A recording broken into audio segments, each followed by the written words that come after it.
good morning, or good day, just according where you're at. I've been asked to do a starters video for quite a while now, naming off the tools that you need to start. And I've decided what I'm going to do is do a series of these videos and teach people how to tie. And what I'll try to do is post one video per week of different, and this is going to be from beginners. If you tie, you might not be interested in this, and then there might be some things that you pick up that I do different than you. Each tire has their own way of doing it, and as they learn their own techniques. These videos are not going to be to say you're doing it wrong. These videos are going to be the way I do it. So I've been tying for 15 years now.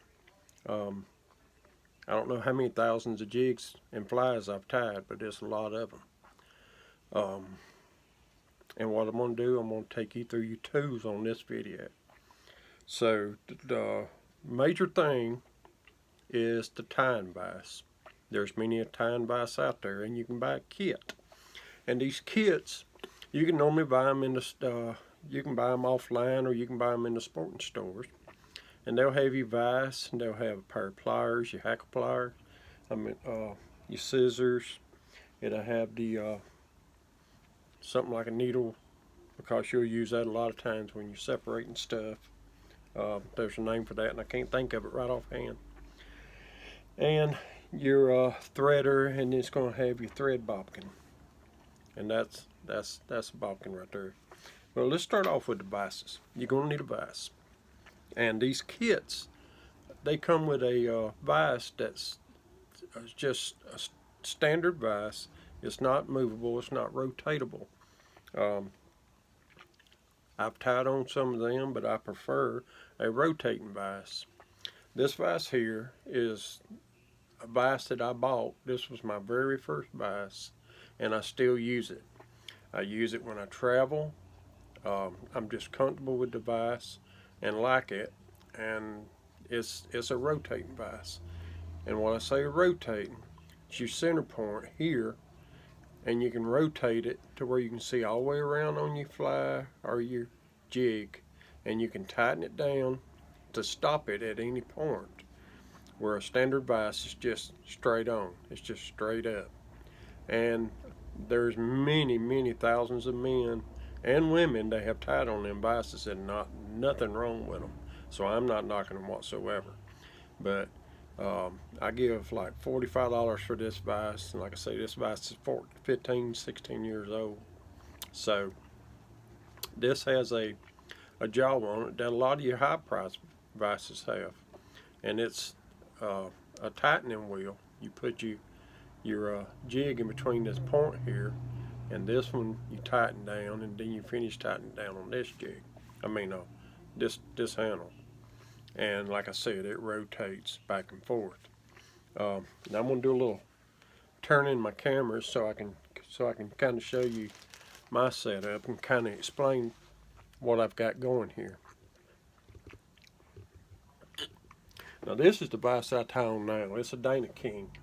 I've got around $450, $500 in this vise, because I've got all the bells and whistles that goes on it, its own light, and the two rests and stuff like that.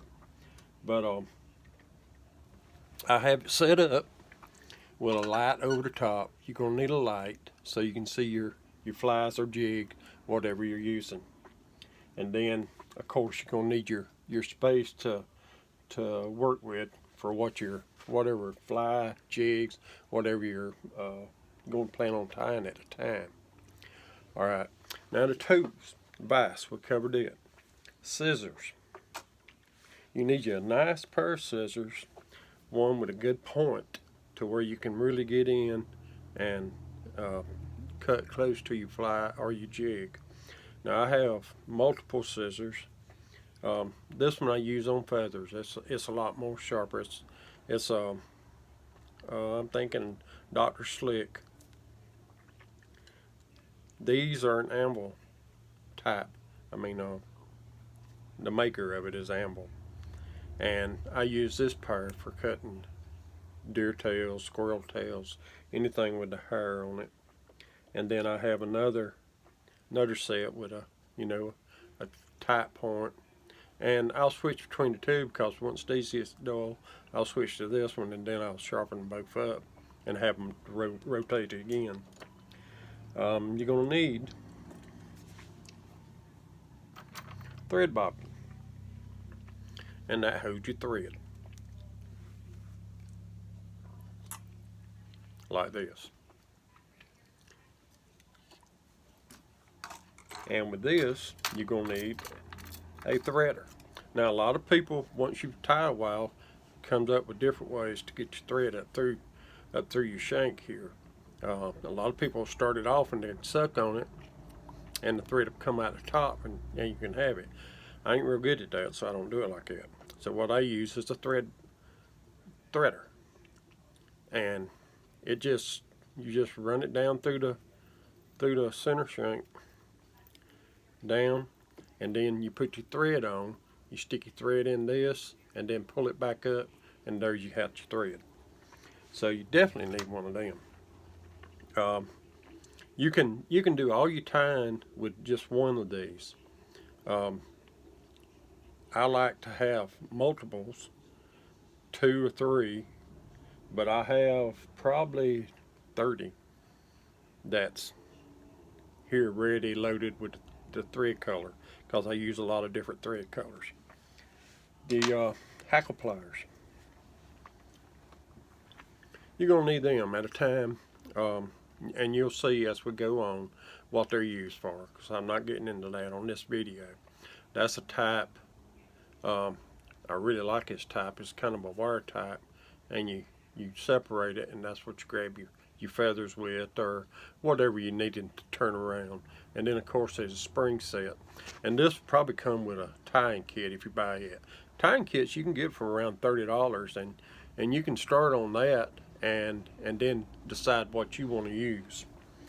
All right. Then, like I said, you'll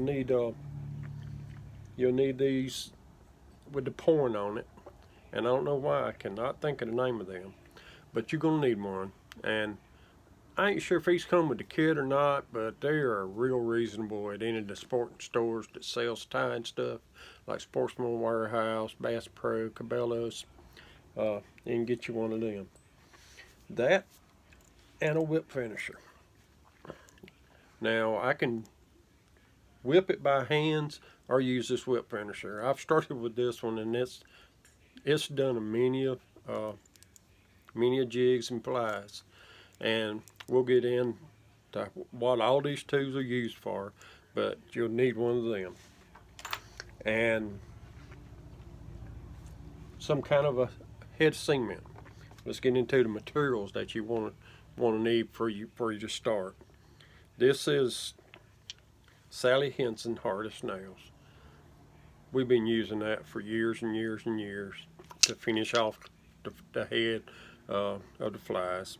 And then of course there's one out that is hardest hulls, and what that is a kickoff of this. So if you feel comfortable with that, that's fine. You're gonna need some other kind of, your glues are gonna come and go. I like to use a super glue. Some people don't like it. They say it deteriorates the thread, but I've never had one come apart, so I like it. And this is the type that's got the brush on it. And what I do, I shape that brush to kind of a point to where I can get into the real tight spots. And a lot of times if I'm tying with hair, like a squirrel tail, I'll put this down on the hook before I put the hair on it, and it just makes a better tight grip to it. And then of course you need your thread. Threads come in different sizes, many different colors. Most tires, when they start out, it's going to start out with a 220 diameter. And then it goes to 140 and 70. Now when I first started 70, I would break it like it wasn't nothing. I use 70 a lot now, but I know how much pressure I can put on it. And 99% of my tying I use a 140 now instead of the 220. But that's just experience and knowing what kind of pressure you can put on the thread.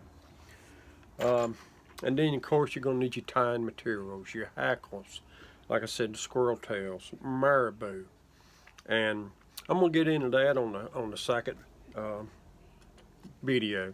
We're going to really get into a particular jig, and you'll have time to go get your materials and we'll tie it, but we got a little bit to learn before that. And then of course you're going to need hemothats, and what it does, it holds materials together, like this particular material here. When I'm tying multiple jigs, I'll get the amount I want, use it on the fly, and then clip it in there, and that way I can just reach right over there and grab it, unclick it, and start tying with it. So you will need them. So I'm thinking that's pretty much covers what you're going to need to start tying. And I hope you enjoyed this series. I think it's going to be real interesting. And subscribe to my channel so you can get your updates of when I post a new one. And tell your friends to subscribe. More viewers makes it easier for me to take the time to do these videos for you. And till next time, get you some tools and be watching within the next week, and we're going to start tying. Thank you for watching.